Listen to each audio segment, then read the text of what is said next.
Hi guys, paalis na kami Tarlac at papunta na kaming Baguio. At dito, naisipan ko mag-retouch ng aking makeup. Syempre, dapat maganda akong pupuntang Baguio. So ayun, nandito na kami sa Baguio at una naming pinuntahan ang Session Road para pumunta ng Katedral.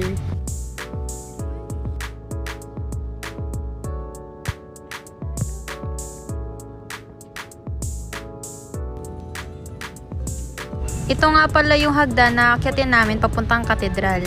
Ayan, pagod na pagod ang Inday. Worth it naman yung pagod dahil ang ganda-ganda ng view.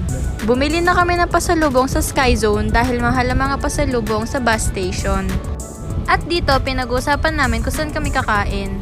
At ayun na nga, sa Jollibee ang bagsak. At pagtapos namin kumain, naghintay na kami ng taxi para pumunta sa transient na aming binook. Ito ang room na napili namin, ay Take 2. Ito nga pala ang Lecha 2 Hotel. Bukod sa malinis at kompleto sa gamit, mababait din ang kanilang mga staff.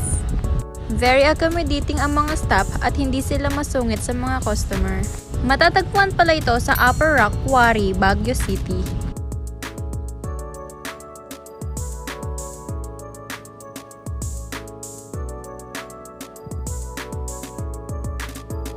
Pagkababa ng mga gamit namin, inilagay na namin sa ref ang mga pagkaing dala namin upang hindi masira. Pagkatapos, inilagay na namin ang mga damit namin sa mga drawer para hindi kalat-kalat sa kwarto. At dito, naisipan namin mag-sound trip dahil Smart TV ang kanilang TV. Pagkatapos, binuksan nga pala namin itong binili namin at nagluto na din ako ng ulamin namin, which is teriyaki. Charot, di ko lulutuin yan, iinit ko lang. At kaya pala sabog-sabog ako dyan, kahigising ko lang dyan at dahil nagutom ako, niluto ko na yan.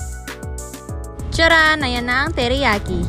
Pagkatapos magluto, tinawag ko na sila para kumain dahil gutom na ako.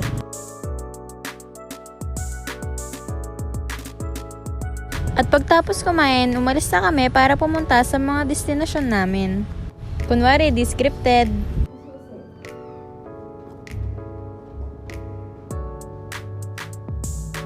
Outfit check, lahat to galing sa Okay at Shopee. At dito, naglalakad na kami papuntang Diplomat Hotel dahil sabi ng receptionist ay walking distance lang ang Diplomat Hotel. Dito, nagumpisa na kaming magreklamo dahil ang layo-layo pala. Habang palayo kami ng palayo, patarik din naman ng patarik ang daan, kaya ang sakit-sakit ng paa namin.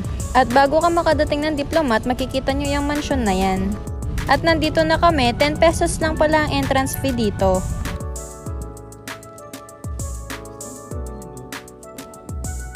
At dito sa likod ng Diplomat Hotel, ito ang view. Hindi na nga pala pinapayagan pumasok ang mga turista sa loob dahil marami daw na aksidente. Paglabas ng Diplomat Hotel, bumili kami ng strawberry taho. Bumili rin ako ng mangga dahil sabi nila masarap daw ang bagok nito.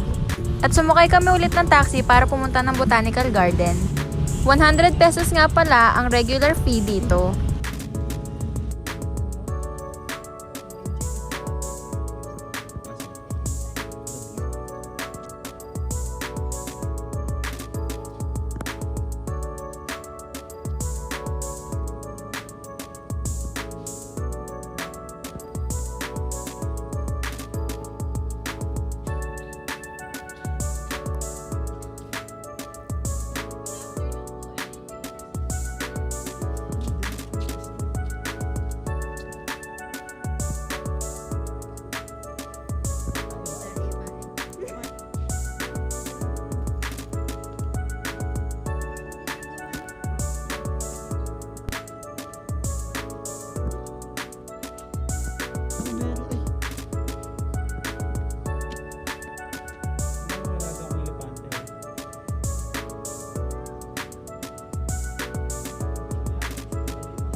Pagkatapos sa Botanical Garden, dumaan kami ng SM Baguio para pumunta ng balcony.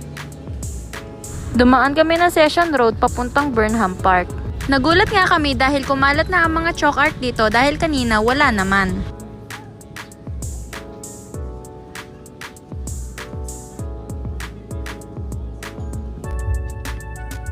Andito na kami sa Burnham Park at sasakay kami ng swan boat.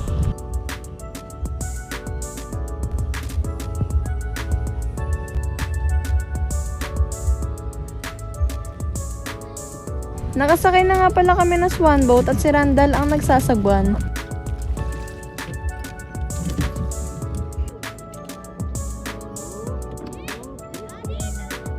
At syempre, hindi magpapatalo ang Samji. Nakauwi na pala kami sa transient at pagod na pagod. Bukas ulit, bye! At eto, medyo malungkot ako dahil last day na namin sa Baguio.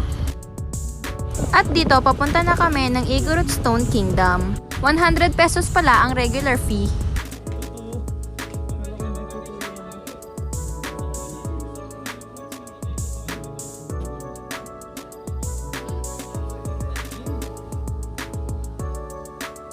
At dito, naisipan namin mag-Igorot costume dahil sobrang plain ng suot namin.